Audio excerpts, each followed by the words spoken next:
Hello, everybody, and welcome to our first Light the Torch for today, Tuesday, the 17th of December. And so exciting. We have an amazing book launching today on ebook. And Tishana Eason, the author, is here with us to talk all about this book. And I just absolutely love the cover. I love the title. It draws you in, living his lie, but found the truth. Oh, that just hits you like a knife. It makes you wanna read it. That is such an amazing intro. So, Tashana, thank you for taking time and meeting with me today. Can you tell everybody a little bit about you and then your inspiration for being so brave to write this book? I'm Tishana Eason, now Myers. I was born and raised in Brooklyn, New York, with Panamanian background. Mm, Um, I'm foreign, so it's like my mom told me to live your American dream and go for your goals and be the best version of yourself. And that's what I mhm. tried to do. I've been was married for 20 years. Um, I have three beautiful children, two boys, one Mhm. girl, and I'm just living my goals and my dreams. I love it, and I love that you listened to what your mama told you and you went for it. Yes. No excuses, right? No. So you were telling me just a little bit ago, and I'd love for you to share with our listeners and our audience what what was writing this book like for you? Like what brought you to this and kind of what was your process? Because your journey is a little different than some might, and they may not realize they have that story in them. Well, I wanted to heal. Going through a divorce was really heartbroken. It's like a death. And I wanted to heal. And I said, you know what? I started reading the my journals. And when Mhm, as I read them, I was like, you know what? I I don't know who this person is. So mhm, I kept reading them and I was like, I'm gonna write a book. And hopefully this will heal me. I will bury this and I will move on. And that's basically what I did. I went through, I relived it, I prayed about it and I mhm. buried it. So therapeutic, and then how creative to take those journals to really show the progression of like what you walked through, you know and then how you are now coming out of it. And just that, thank you for being all raw, real and authentic. Because I think a lot of times for women, um and men, but especially I think for women, especially as mothers, we feel it is like some failure of our own, Yes. that we weren't enough or didn't do enough. When in reality, it takes two. And, just being true about that journey that you went through, so that others that might be hesitating or about to go on down that journey or in the middle of it or lost in it, can feel like they're not alone. Yes. And I think that's so beautiful because a lot of times it is a taboo subject. People don't want to talk about that. Uh, Yes. Absolutely. I think the rawness of reading it, for me was like, "Oh my god, is this me?" And I look in the Mhm, mirror, that's not me anymore, but at that time, I was a little mhm. disappointed in myself and not realize self-love Sure. is so important, and that's how I became a life coach, learning Mhm, to love yourself and put yourself first. So I let this mhm. journey that I went on be an inspiration for someone else. No, so good. So what do you really hope as, women read this book? What are you hoping is their big takeaway? You're not alone. It's okay, to keep trying.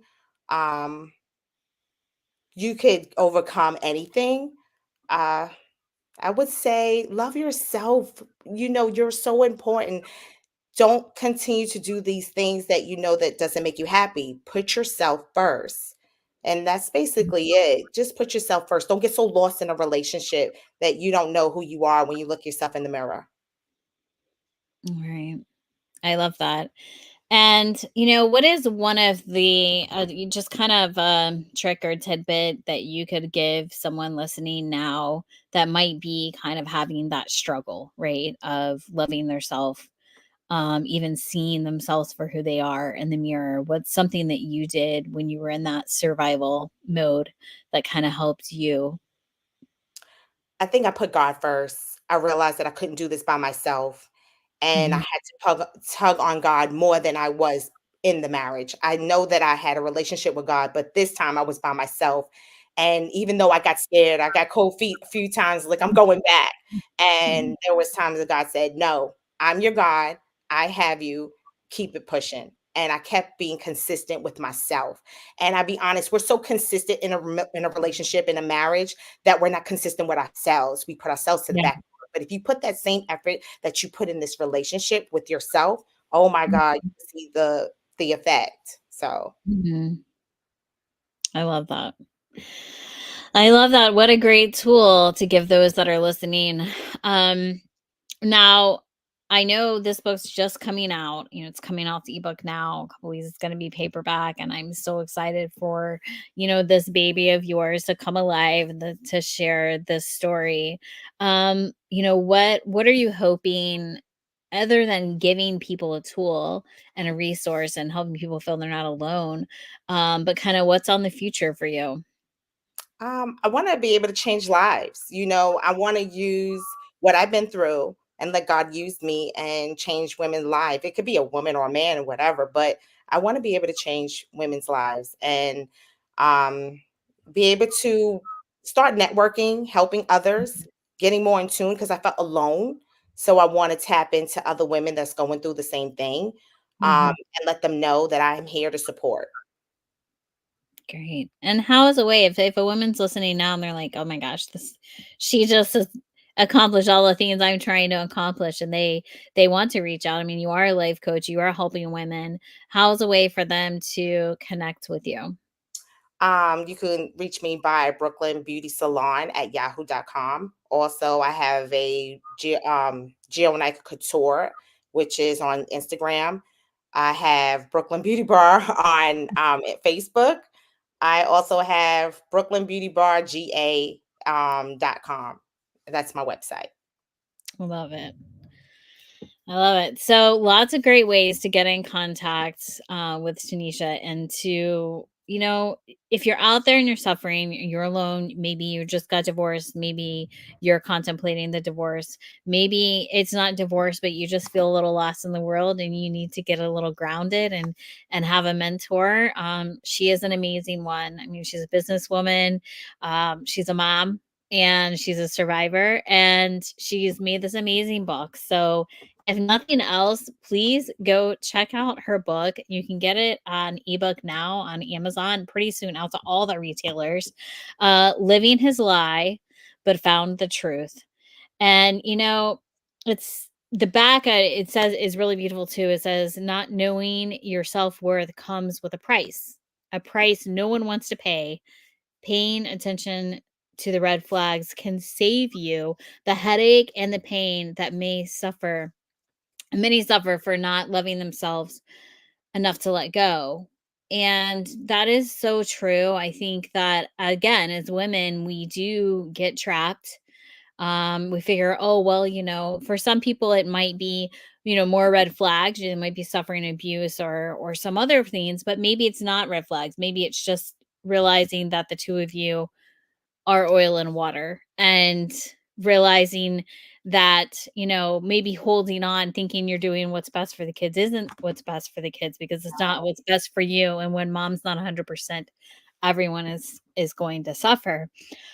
So I think that's such an important lesson that is really hard to swallow, because we feel like we're failing. We feel like, oh well, we can fix this because we're motherers, so we want to fix everything.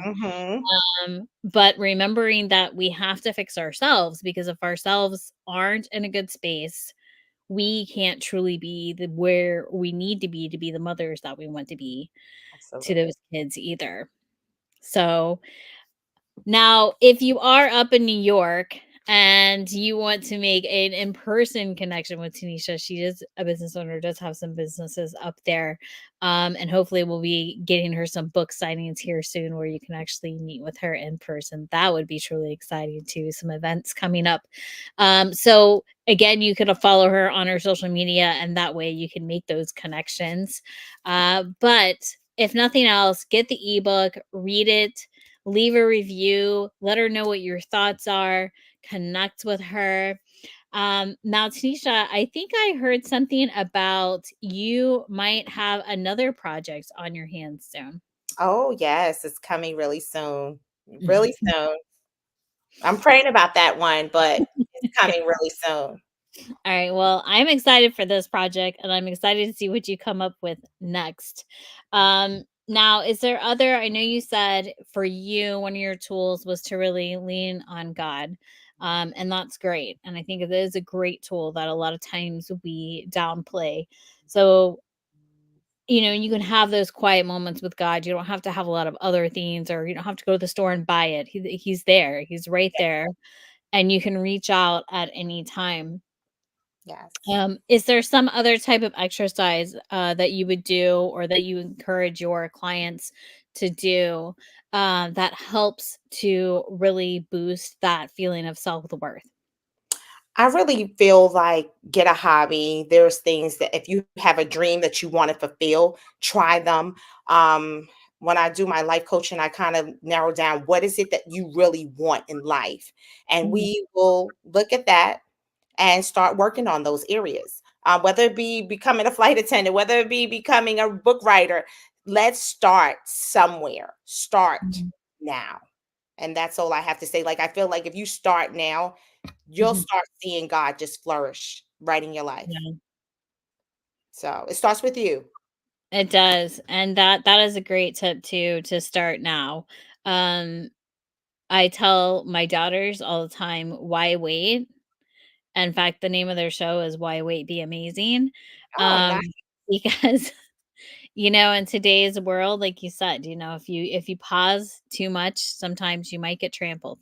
Yes. And I So feel like when you don't fulfill your desires, that's what kind of holds you back and you feel some type of way. I feel that when you go after your goals and dreams, no matter how big they are, like God is a miracle worker. He could do anything. You kind of feel down and out when you don't fulfill those needs. So just try.